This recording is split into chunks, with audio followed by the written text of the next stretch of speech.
The music director of the Babcock Memorial Presbyterian Church on Loch Raven Boulevard could be the next American Idol. Yes, he's the pastor's kid, and he said, you know what, the time is right to give it a ride. So last May, he's walking through Harpers Ferry. He passes the Almost Heaven pub in Harpers Ferry, kind of leads to the lyrics that he put on paper. He was at the keyboard, and all of a sudden he comes up with a song that you're going to hear Sunday night on American Idol. Here he is, Jeremiah Lloyd Harmon.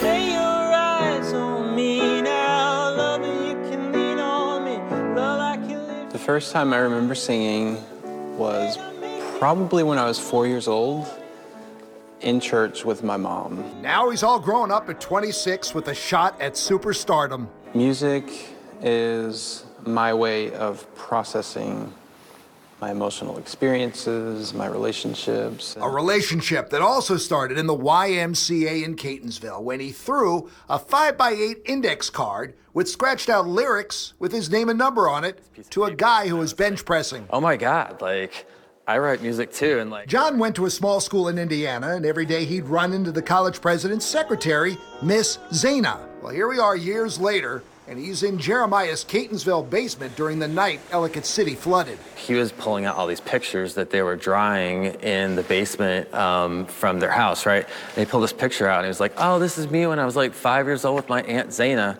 I was like, hold on a second, you've got to be kidding. No kidding about New York. They drove up to New York to audition for Idol. They were the first ones there, the last ones to leave. By the time it came to my performance or my audition, I was just like, I feel like I've been in here for years. And then his name was called, and the doors opened like the pearly gates of heaven.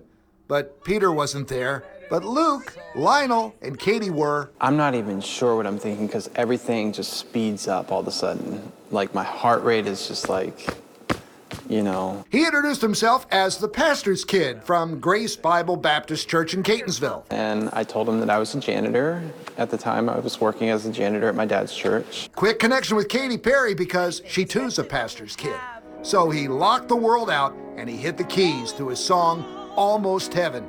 It has deep meaning. Wondering if there's a place where I belong and if there's a place where I can be at peace. And when he hit the final note? Scared at first because there was kind of a silence after I finished. And I was thinking to myself, oh no, like they hated the song. Katie piped up first. She was making different comparisons to like Billy Joel, and I was just like, I couldn't believe what I was hearing, you know, because it's Katy Perry. Lionel went next. It's like, there's God and then there's, you know, Lionel Richie. No, just kidding. And Luke was Luke.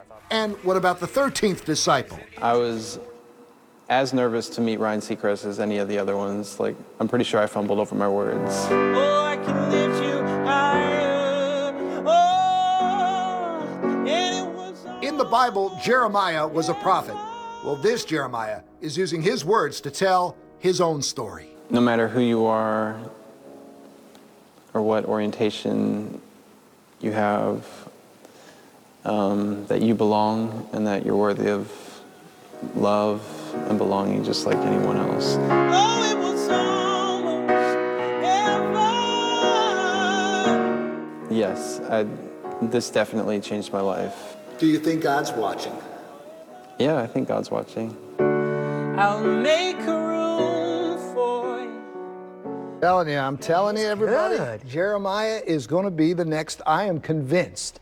And we're going to watch him on Sunday night. Start That's the right. journey. Right here on WMAR2 News at 8 o'clock. Kind of sounds like John Legend a little bit. Yeah. Just a little bit.